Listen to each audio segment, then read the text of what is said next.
I can. You're slipping. Greetings, fellow armchair Imagineers. Tiki here. Yeah, vegetable. Yeah, miserable dude. And yeah, with me tonight we have two special guests. We have Sam from WDW Magic and also England. How are you guys tonight? I'm great. Drinking tea. Oh dear. Sure, let's go with that. Let's go with tea. Yeah, tea works. All right, so this is a four-way panel. This is a big discussion we have for a very minor subject. As we've kind of been discussing pre-show how to kind of break this down, we're talking about Discovery Island, which is the latest of the Creator Games Profile series, where we talk about the subjects of the projects that are being presented in the Creator game. So I guess let's just dive right into it. What do you guys know about Discovery Island? I mean, from what I know from a Birnbaum's old guidebook, that it basically was kind of a large nature exhibit in the middle of what is it? What lagoon is it? Is it? I think it's the England. What's that? Bay Lake. It's in Bay Lake. Bay Lake, yeah, Bay Lake. Yeah, it's in Bay Lake, and it was actually originally, it's actually one of the only natural islands that were there. They built Seven Seas Lagoon. Bay Lake was the original. Yeah, that's true. That's true. Yeah. Bay Lake was the original island. It was called Raz Island, and R-A-Z. Kind of like well, whatever. And they purchased it and under the name like Riles Island or something like that. Mm-hmm. And later on, it like I said, Disney bought it as part of the entire acquisition. Wasn't it Treasure Island before it was Discovery Island? It was. It opened as Treasure Island. I wasn't even thought of. I was in a glimmer, when it opened. But yeah, it opened as Treasure Island. But I think, and of course we can all look at the wiki stuff. But I think that it didn't become an actual Discovery Island. It didn't become that moniker until it became an actual zoological refuge. Mm-hmm. So that was in, according to Wikipedia, that was in '74 was when it opened to guests under the name Discovery Island. And basically, so before it opened to guests, was it basically like a nature preserve? No, it was a hunting island, I believe. Are you serious? Oh my god. Well, not when it was Disney. Yeah, that actually sounds right. Because I know that like for a while Disney had like a way where you could like go and fish. You can still fish, but like you could hunt and do different, I guess, manly things. Well, you can fish, but you can. It's all catch and release now. You can't. Okay. You can't. You're not allowed to eat the fish, and part of that has to do with the pollution of the lakes, which is a whole different podcast. Well. It's a whole different podcast, but yeah, from what I've heard, it's not good. Like we considered doing water sports for our project, and then that got shut down really quick. Let's just say that. People would get sick. Yeah, those lakes are not places, and sometime in the mid '90s is when the swimming got shut down. So I actually have memories of staying at Contemporary and swimming in the lakes. Oh wow! Okay. I look at them now, and I have no idea why my parents would let me do that, because they are incredibly disgusting. But apparently, at the time, they were not. So. Okay. Yeah, so I mean, in terms of the actual content of Discovery Island, like, there's very little to go off of. I mean, there's a couple low quality video clips here and there. But yeah, from what I've seen, it looks like there's a lot of birds. Am I right? There was an aviary. There was an aviary. Yeah. A lizard room. Yeah, the turtles and lizards, amphibians. It has quite a history. It has quite a history from before Disney purchased it. It was originally known as Raz Island, and a family lived there in the late 30s. It was purchased by Radio Nick, and he lived there for 20 years until it was sold by Disney, or purchased by Disney, and then turned into Treasure Island, where they had all of the wildlife, and it became a zoological park. Okay. Interesting. A lot of it was just like indigenous animals to Florida, yeah. essentially. Yeah, Sure. a lot of it. And all of its animals were relocated to Disney's Animal Kingdom. That makes a lot of sense. So I'm glad Disney just didn't let them live there. Oh, yeah. And, You know, it kind of reminds me of my hometown park, which is about 20 minutes away from me, Six Flags Discovery Kingdom, because that park, like, for the longest time, well, I shouldn't say for the longest time, but for about 7 or 8 years when it existed, it was just a zoological park. I can't talk tonight. Zoological.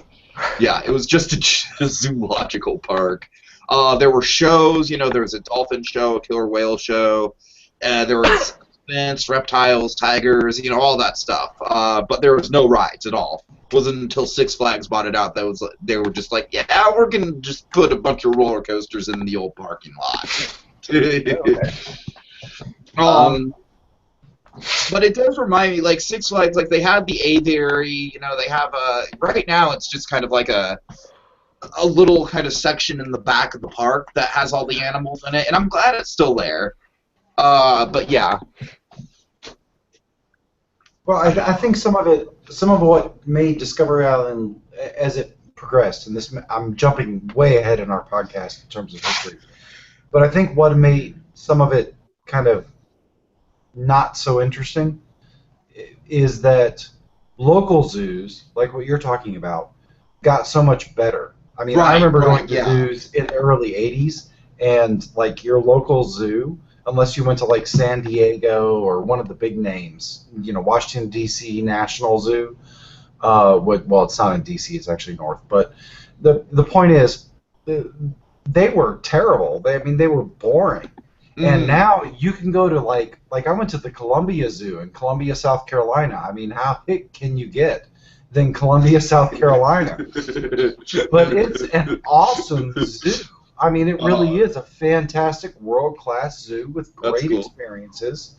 And I think that dynamic started in the the 80s and the 90s as society started to look more at environmentalism as something that we would accept as society. So, there's my 2 cents. I think it was an attraction that worked really great in 1975, but well, I mean, by 1985, to it was put this done. into a historical context when Magic Kingdom was literally the only thing there. You know what I mean? Yeah, they needed more things to keep people there, and they had the Disney Village, and they had this.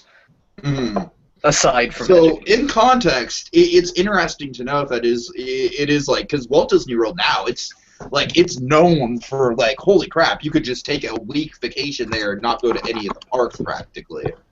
Yeah. For the most part. It's a good precursor to Animal Kingdom,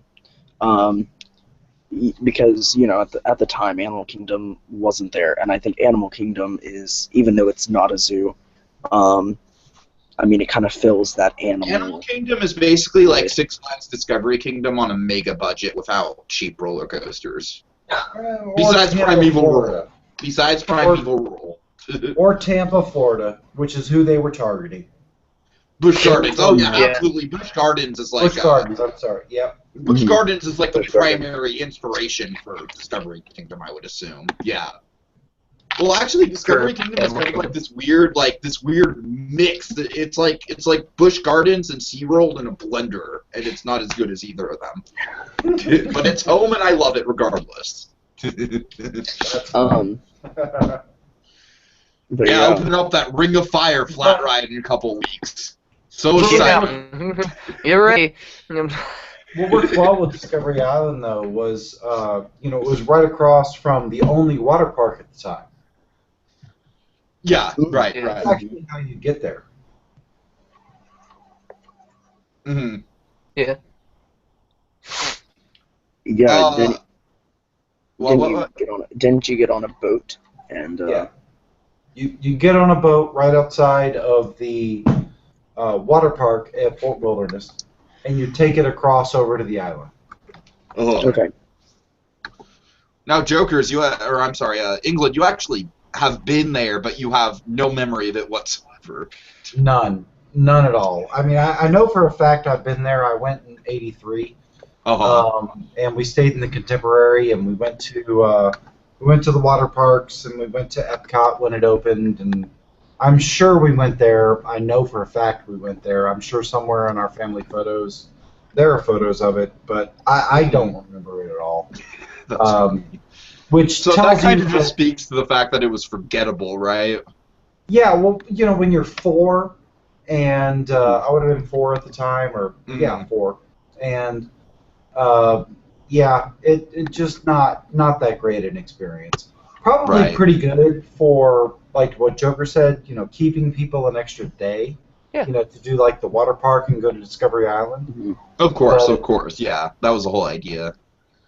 But not enough that it had the lasting impact that the fan community who loves it, probably thinks it has. It's not Animal Kingdom. They did much better with Animal Kingdom. Yeah, I would agree. I guess one cool thing about this place is that the last the last bird or something of some species died here. Oh, wow. Huh. I think it was Okay, now in terms of, you guys mentioned it was all, natural Florida wildlife, right? Something like that. Yeah, it was primarily just natural Florida. How do you guys think that came off to general, Florida audiences? Do you think that was kind of redundant to them? I mean, it's Disney World. Not a lot of them were Floridians. Yeah. That's true. But, see, I'm so used to the climate at Disneyland where it's freaking annual pass holders everywhere. I'm so used to that. It's hard. No. It's hard for me to wrap my mind around the fact that Walt Disney World is mostly actually tourists. Yeah. That's He's Disneyland today. He's 100% right. Even in the 90s, there were places that had the glass bottom boats that I mentioned. Oh yeah. In a previous podcast. There are places that are Florida centric. There's Gatorland right down the street. Gatorland, yeah, exactly. It's not right down the street. Even the Orange Tower. Well, excuse me. How dare you not know your roadmaps of Florida, team? I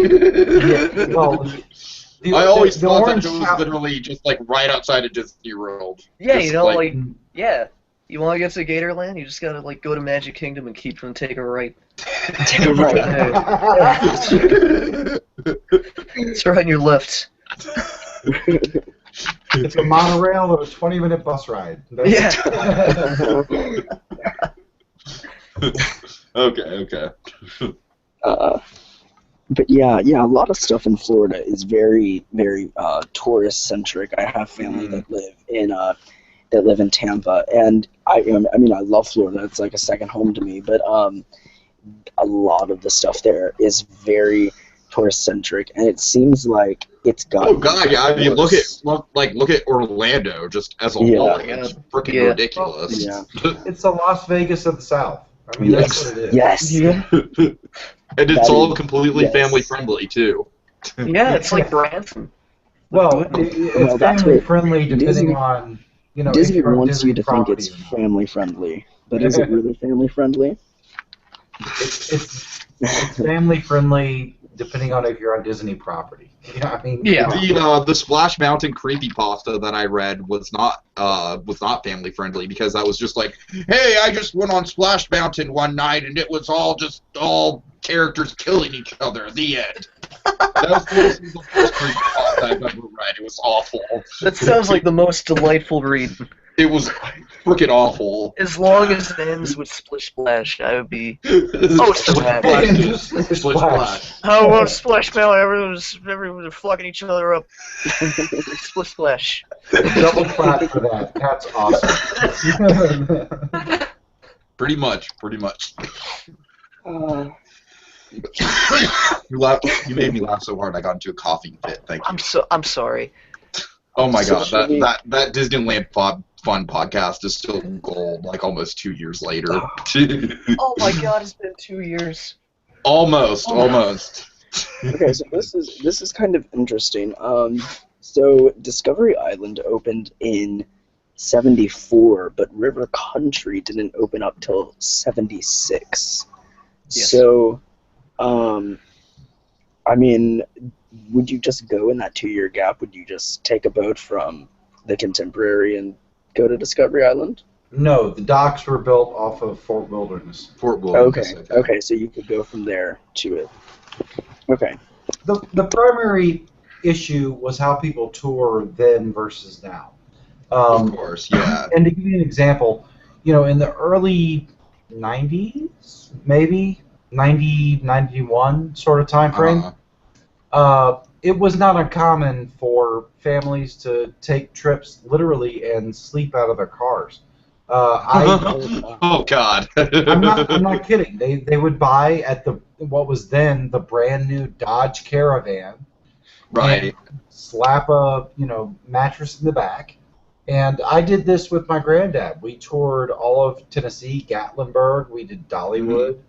We drove the entire length of Tennessee together over, I guess, a week, and we slept in the back. We didn't have hotels. We slept in the back of the car, and we looked for the AMA campgrounds, or the AOA, American Organization of Campers, or some AOC maybe, I don't know. But Disney is part of it, and there's that little logo with the teepee that you'll see around Fort Wilderness. And that was basically a certification organization that would run around and throughout the year they would send test campers to these camping places and make sure they were really reputable. And I think it was AOA, but I don't remember. Fort Wilderness is still one of these places, so you'll see people who, in today's world, they rent campers, literally, semi-sized campers, and they camp out there, and that's how they do things. But at the time, that was the affordable way. The way you afforded the, even what seems now cheap way to get into, ticket prices to get into Magic Kingdom was you stayed at Fort Wilderness, where you had relatively no hotel costs. Right. You paid $1 a day for water and electricity hookup. And that was it. And that's why the first water park was there. It wasn't over near Polynesian. If you had enough money for Polynesian, you didn't really care about. You didn't care about the water park. That wasn't where you. Yeah, right. Because Polynesian was kind of like a whole resort unto itself. No, yeah. Polynesian and Contemporary. Those were the two. So kind of digressing, but my point is, the development of that area still carries back to that original theme. So really, I mean, when back in the early days of Disney, I mean, this was like a sweet spot for tourists. You would want to have a lot of extra things here because people would be spending more time on their visit, staying there longer. It was a sweet spot for tourists who couldn't afford a ticket to get into Magic Kingdom every day. Yeah. Okay. And we're looking for something else to put it. Yeah, right, right. So, we're going to spend 5 days at Magic Kingdom, or at the time it was more like 4 days or 3 days. We're going to go to Magic Kingdom one day because that's, half a week's pay or a week's pay. Exactly. And then we're going to spend 1 day going to the water park, and halfway during that day we're going to go out to Discovery Island. Mm-hmm. And that's what it was about. Yeah. That's exactly why it was developed, where it was developed, and how it was developed. Yeah. So, anyway, I'm going to back off there because there's my old band crap. And then But- as Disney World expanded, and as we got like stuff like Downtown Disney, Typhoon Lagoon, the need for that kind of stuff just kind of evaporated. And then of course also the additional theme parks like MGM. Yeah. Exactly. And the market base changed. Sure. I guess one last thing I'd like to kind of talk about before we move into some of the other stuff on Fort Wilderness is what do you guys think of like the state of how Discovery Island's abandoned now, and it's kind of like a hot spot for people to try and like go and take pictures and stuff? It's kind of terrible. Disney should have just shut it down. Like, they should have torn it down if they were smart, but they're Disney, so they didn't. And Well, let's be honest, they didn't even tear it. I mean, until we got the Tango Tower, we still had the Skyway. Oh god, yeah. But things like that, like, I can count like 3 stadiums at Discovery Kingdom that just they never use. It's kind of pathetic. I suppose it's understandable that people would want to go to Discovery Island, like Disney fans, like trying to get there. But also Disney's going about it the wrong way in terms of punishing them. But they probably shouldn't be going over there. Well, I mean, you mentioned how unsanitary the lake is and how people probably just get sick just swimming in it. Yeah. First and foremost, it's an island, and there are no boats to get to said islands. So that should be... And as we discussed, people have literally drowned, like, on inflatable rafts and stuff in far more shallow water. Yeah. I will toss out there, though, because, we're talking about Discovery Island and Bay Lake and the amoebas. And the amoebas and the bacteria. The water park was not closed down due to the amoebas. Oh, no, it was not closed down that happened in 1980. They didn't close it down until 2001. They closed it down for a business decision. And again, the amoebas in Bay Lake, etc., Bay Lake and Seven Seas Lagoons, that happened in 1980. It was one incident, and they didn't ban swimming until the mid-90s. So you could still go to Contemporary and swim, Right. I don't know why you'd want to, but especially seeing the way it looks now. But you still could. So I'm just tossing that out there because it's a very common urban myth. It is an urban myth. There was a business decision that was made. Don't know what it was, but it certainly had nothing to do with that. Apparently, well, like I said, it probably just had to go to look at how complex Blizzard Beach and Typhoon Lagoon are compared to River Country. Oh, yeah. Absolutely. I think, and kind of going along that line, apparently a lot of it was because of, after the 9/11 attacks, and sort of, the slight tourist decline that happened all over the world. The slight decline, no, the tourist market basically crashed. I mean, it was horrible. And so Disney kind of just realized we don't really have the market, the guest demand for River Country, so they kind of had to prioritize. And Right. Like, if tourism didn't collapse in the early 2000s, Disney World would be a very, very, very different place. And it's really interesting to think about. Well, it is, because look at where it was going until that happened. Yeah. And it was like a complete, shift. They went from, the first year, basically, where they were just, every couple of years you were getting, not even every couple of years, every year you were getting something new, even if the new was bad. Well, I won't get into imagination, but you were getting something every new all the time, and then that happened, and it's like they shoved it into fifth gear. I mean, some would even say reverse. And it's, I understand it from an operational standpoint, but I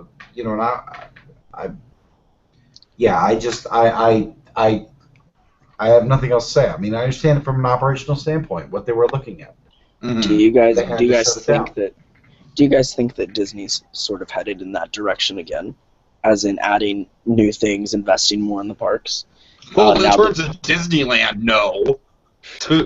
Really? That's funny. That's funny because the last thing that was added to Disneyland was Indiana Jones. and that was basically the last completely original thing that we ever got. Yeah. Oh, Because you're ignoring everything else that these. we've got has either been a clone, like Buzz Lightyear or something like that, or like Finding Nemo, where it's just like the same ride but refitted. No, So you're Indiana ignoring Jones, DCA. back in the 90s, is the last thing that we got in Disneyland that was completely new. But you guys have Cars Land. Yeah, I was going to say, you're ignoring Yeah, that's DCA. true. That's true. I'm just talking about Disney. I'm talking about Disneyland itself, and I'm also just talking about, like, after Cars Land, there's been, like, no development whatsoever. Like, not even any plans, no construction, no nothing. So after Cars Land, it's been a lull. Did they finally shut down the submarines? No. No, they haven't shut it down yet. No. No. There was, like, a rumor. It Thank God went they down for didn't. refurbishment for, like, close to a year. There was a rumor that it was going to be shut down then, but no. Yeah. I remember like reading that on Mice Chat a few years ago. Like, Right. like Star Wars Land was gonna come and all that. No. The rumor now is that Star Wars Land is going to go into Toontown, but that's a whole Toontown, different yeah. podcast. Yeah. We're getting way off topic. Oh, it's Yeah. okay. There's not much to talk about with this topic, so by all means. True. You should see our Blackfish one. Oh god! Oh god, that was awful. That was You guys great. know Blackfish? Oh, it was incredible. It was like Oh, 10 I minutes need of to us go. actually talking about Blackfish. And then we then start God on a knows roller what coaster else. for an hour. I need to go look that up because that would be interesting. I'd love to see what you guys have to say about Blackfish. That was. We don't have really- much to say, trust us. We don't have much. I thought I had so many points because I did, but I didn't. it just went by so fast. It's like okay, yeah. Okay. Alright, well we're getting kind of short on time, so really quickly, do you guys want to go over some of the other offerings at Fort Wilderness that they had? Kind of past and present? Hoop-de-doo review. That thing. Yeah, let's talk about that, because I know nothing. I know next to nothing about that, except that it's really popular. Is it? It's still open, right? It It's hasn't still been in a open. while.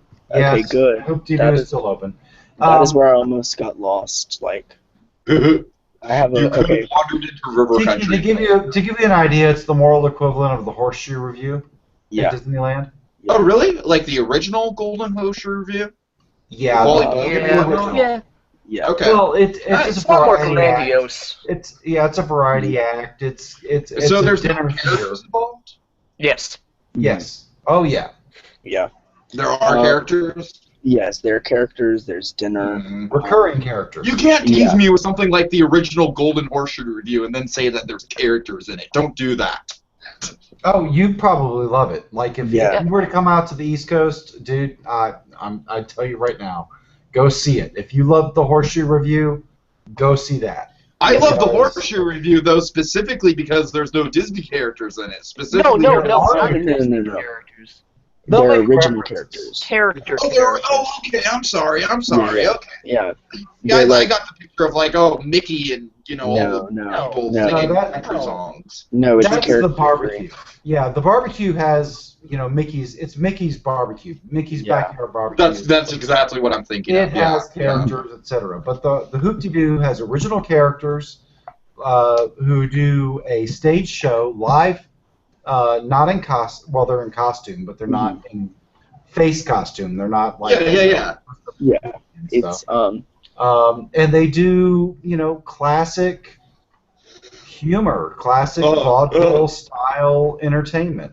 yes. And it's really fun. My kid. No, I'm sure I would so like much, it. You're but right. I adored it. Yeah. You would love it. I You should check it out on love YouTube. it. You'd They have a adore lot it. of things like that. At the Polynesian, they have a luau as well. Oh, yeah. And of course, me being Tiki, like, if I ever go to Disney World, like, God, it'll break my heart if I don't stay at Polynesian, even though I know I probably won't because it's Oh my God. expensive. Yeah, that's one of the most expensive hotels on Yeah. Yeah. But I still want to, though. Yeah.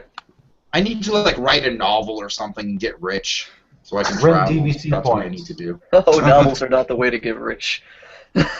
No. No, I'm like creating an intellectual property, aka J.K. Rowling, though. That is very true. Yeah, that's more It's along the lines of what I'm thinking. Okay. It's also a very large But pie. I have that shoots ideas. the sky. Trust me, I have ideas. But no, I have kind of a funny memory of Hoop-Dee-Doo Review. So the first time I went, I was about like 4 or 5, maybe 6, and we were we were all coming out because it was over, and when the show is over, everyone was kind of waiting for the buses to get back to the resorts to come for those who weren't in Fort Wilderness, and I kind of was lagging behind the rest of my like Okay. lagging behind my grandparents, and I think I like fell asleep legitimately, and Oh no. my grandparents had gotten onto the bus and had thought that for some reason that I was with them. So then they got on the bus and then they got to the hotel, and somehow in that entire space of time Oh my God. they didn't realize that I was with them. And I remember this lady waking me up and being like, "Do you know where your family is?" Oh And my God. like I had no idea where any of them were. Oh, that's awful. That's So that awful. As a was little kid, as a little kid. I So would have been so scared. that was a lot of fun. Wow. Trying to track them down, and I don't even remember I couldn't even remember what hotel we were staying at. So I Mm. basically had to wait for my grandparents to realize I wasn't with them. Oh wow. Oh my God. Um, so The whole area is a lot of fun. I mean, it there's is. the last trip I took with the kid, we took actually a day and went over there. Mm. They've got pony riding, horseback Mhm. riding, archery lessons. You can still fish. It's catch and release, but you can still Mhm. fish. You can. Um, I know you can bike ride. yeah, you can bike ride. They've got carriage rides Mhm. during the holiday season. They have a sleigh Slay. ride that you can Yeah. take there. I mean, it's a great place. But I think what it all comes back to is that original theme of being in the outdoors. Mhm. And they built the water park with that same theme, and then they built Discovery Island with that same theme. Trying to give you that outdoors experience that campers, which was the majority. I mean, a lot of people in the '70s, that's how they did their vacations. They went to their local national parks. They wanted to give Right. that experience while you could still go to Florida and experience Magic Kingdom. And what that led to was a much better zoo experience at Disney. Am I wrong? I mean, do you guys agree? No. Yeah. Uh, Yeah. For I would sure. agree. I would agree with that. So with Uh, Animal Kingdom, I mean, in Animal Kingdom Lodge, those are the direct descendants. Animal Yeah. Kingdom Lodge. Oh my God. Everything I've seen about Oh, that just blows my mind. Animal Kingdom Lodge is like my childhood. It's like Grand Californian on steroids. It is Yeah. amazing. It's I've got amazing. Savannah View there in 2.5 months. I can't wait. Yeah, Oh, nice, nice. it's amazing. I'm going with my grandparents and my little brother I am seethingly this jealous. summer. I'm excited. Like my Disney experiences stem from going to Disney with my big brother and my grandparents, and I haven't gotten to go with my little brother yet, so this will No, be the that's first always time. fun. That's always So fun. I'm excited. Me, like all of our brothers, we're all 5 years apart from one another. So Mhm. so it'll be exciting. All right. But yeah, So I guess really quick, the last thing to kind of cover before wrapping up. Do any of you guys have any memories of River Country? Nope. no, none. England? I've got pictures, but no memories. Oh wow, really? You haven't been there either? Okay. No, I've been there. I know for a fact I've been there. Oh, so it's another I've got situation like pictures. It's Discovery. another one. I was 4. I Okay. don't remember it at all. What I remember about going when I was 4 was the Contemporary and the Okay. monorail running through it and Figment. Those are like my big, Nice. big takeaways of when I was 4 years old. Sure. By the time I came back, my grandparents lived a little bit north of Ocala, and I had a Floridian pass, and a lot of that stuff was still open, but I would go to the parks. That's all I really cared about. MGM was brand new, when I was going down, and that's where I would want to go. It wasn't places like this that my parents would drag me out to. And Typhoon because Lagoon it's cheaper. Well, because it's cheaper, exactly, and that was kind of my point. Is that's why they built it. Is to get that extra day. Why come here versus going to Gatorland when you can see the same thing at quote unquote Discovery Island? Why go to Cypress Gardens? And this I doubt Discovery Island's as badass as Gatorland. They don't have the gator head. No, it wasn't. But exactly, they don't have the gator head. You enter it. And back then, there was no internet, dude. It was all about what you heard from other people. Oh, sure, and sure. You saw when you were driving down I-4. Oh, dude, I remember. I'm old enough to remember pre-internet. Like that's how. I specifically remember pre-internet from renting video games and stuff. Like how before the internet, you get screwed. Had to wing it. Yeah, you get screwed. yeah, exactly. So that's where I remember the time before the internet. I'm just old enough to be that. He has all that memory there, but I mean, there are places that were world renowned, like Cypress Gardens, for example, which is now Legoland. Yeah. Cypress Gardens used to only be the gardens. I remember going there when they had no rides at all.